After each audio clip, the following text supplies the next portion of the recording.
Aleyküm hürmetli dinleyiciler. Bugün hem notebook elem triklerini davom qildiramiz. Kecha notebook elemda qanday qilib test qilishni video qildik. Bugun notebook elemda qanday qilib slayd qilishni ko'rib chiqamiz.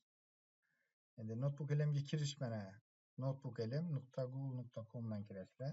Keyin bu yerda o'zingiz akkauntlaringizdan kirasizlar. Men Zohid Rahimov kirib qo'yibman.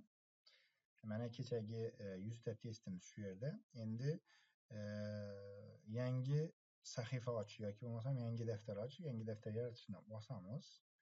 Chiqadi. Bizdan fayllarni yuklash, veb-saytlar, drive va hokazo.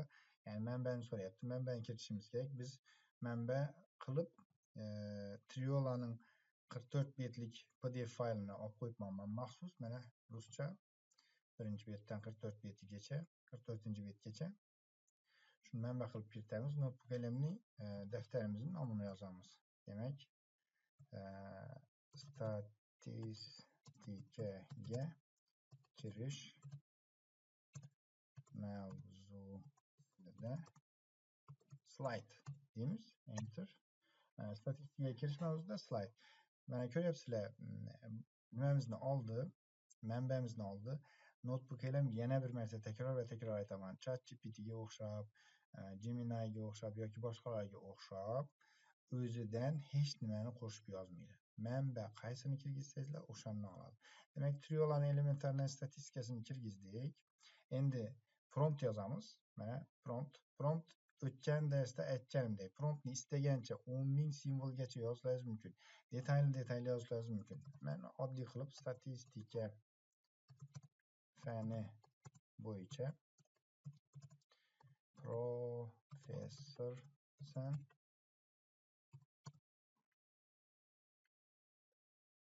slaydlarni juda chiroyli strukturada qila olish tajribang ko'p. 30 yildan oshiq o'qituvchilik tajribang bor deb prompt yozamiz. Nima rol beramiz? Prompt emas, endi rol berdik. Endi men bu yerda shu to'g'ri nimani slaydni bossak, slaydni o'zi chiqadi. Bu yerdan mana qalamni bosib, bu yerdan ham nimani yozma taqdimot tasdiqlang dedi. Promptni yozing deyapti. Mana meniki masalan ruscha bo'lishi kerak. Natija ruscha slayd qilmoqchiman. Rus tilini tanlayman va shu yerda rejani e'tiborini yo'naltiring dedi. Qaysi nimalar mavzular kerak bo'ladigan bo'lsa, o'shalarni yozish kerak dedi. Men hozir yozib o'tiribman, faqat yaratishni bosaman.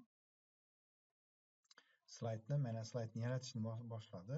Rejani sizlar o'zlaringiz tanlagandek reja qilishingiz mumkin. Hozir endi faqat sizlarga o'rgatish maqsadida bo'lgani uchun reja yozib o'tirmadim. To'g'ri shu manbadan oladi, 44 betlik manbadan hozir slayd qilishini kutib qolamiz. Ma'lumot uchun notebook elam slaydlarni juda yaxshi qiladi, chiroyli qiladi. Men o'zim shaxsan juda yoqtiraman. O'zim qilgan slaydlardan ham notebook elamning slaydlarini yaxshi ko'raman. Oldinroq Gamma bordi, Gamma AI va hokazo slayd qiluvchi AI'lar bordi. Ulardan notebook elam 5-10 baravar yaxshiroq qiladi desam mubolag'a bo'lmaydi. Ya'ni notebook elam haqiqatda boshqa nimalardan, raqobatchilardan oldinga o'tib ketdi bu temada.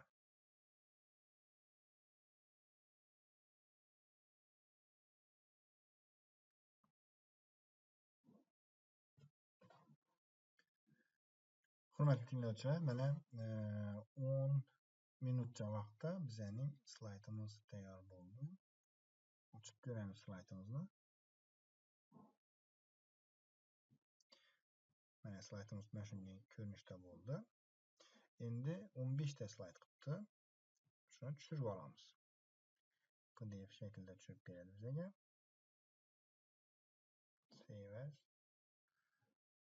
desktop. Desktopga tushirib oldik va endi slaydlarimizni qarang. Bitta sal sizlarga yaxshiroq ko'rinish uchun va bet bo'lish uchun. Mana от обмана к мудрости. Yolg'ondan nimagacha, mudrostgacha, ya'ni aqllikkacha. Как статистическое мышление помогает видеть правду в данных. Statistik fikrlash ma'lumotlarning orasidagi haqiqatni ko'rishga qanday yordam beradi deb nom qo'ydi. Va biz endi buni keyingi slaydlarni mana shunaqa qilib o'tamiz. Что здесь не так? Mana shu diagrammada nima to'g'ri emas? USA Today bu shu trioladan oldi buni.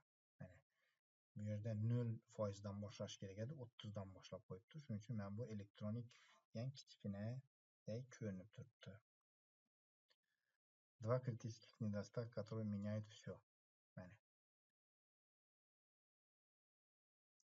noto'g'ri tanlanma ham grafiklarni to'g'ri 0 dan boshlamasdan chizish. Золотое правило данных. Противоядие. Statistik-критическое мышление. Подготовка, аналиz, вывод. Tan olish kerak. Biz agar o'zlarimiz mana shunday qilib nima qilamiz desak, slayd qilamiz desak, juda ko'p vaqtimiz ketadi. Notebooklar bizga tayyor kitobdan haqiqiy, ya'ni biz o'qitadigan kitobimizdan chiroyli qilib shu kitobning o'ziga o'xshatib nima yasab berdi. Slayd yasab berdi. 15 ta slayd tabiiyki kam. Buni 2-3 ta slayd qilasizlar. Mana shunaqa qilib 2 marta, 3 marta slayd qildirasizlar. Keyin shularning ichidan o'zingizga keraklarni olasizlar. Keyin shu slaydlarning o'zlarini yana qo'shib bitta fayl qilib nima qilishingiz mumkin? Video faylga aylantirishingiz mumkin. Uni keyingi videolarimizda, keyingi darslarimizda ko'rib chiqamiz. Bugun sizlar bilan gaplashmoqchi bo'lgan mavzumiz shu edi. Agar videolarimiz yoqqan bo'lsa, like bosishni, obuna bo'lishni unutmang. Bosh maqsadimiz O'zbekistondagi studentlar, talabalar, izlanuvchilar, olimlar, o'qituvchilarni ilm darajasini bir daraja yuqoriga ko'tarish, o'rganish usullarini o'rgatish, osonlashtirish. Dunyoga hozir dunyo iqtisodiga biz O'zbekiston ham integratsiya bo'lyapti. Fan sohasida ham xuddi shunaqa hamma Scopusda maqola chiqarmoqchi, u yoqda maqola chiqarmoqchi. Shuning uchun biz ham shu dunyo standartlariga javob beradigan shaklda ma'lumot tayyorlashimiz kerak, ularni tahlil qilib ishlaymiz kerak. Shuning uchun bizning bosh maqsadimiz shu. Shuning bilan qisqa bugungi darsimiz ham tugadi. Salomat bo'ling.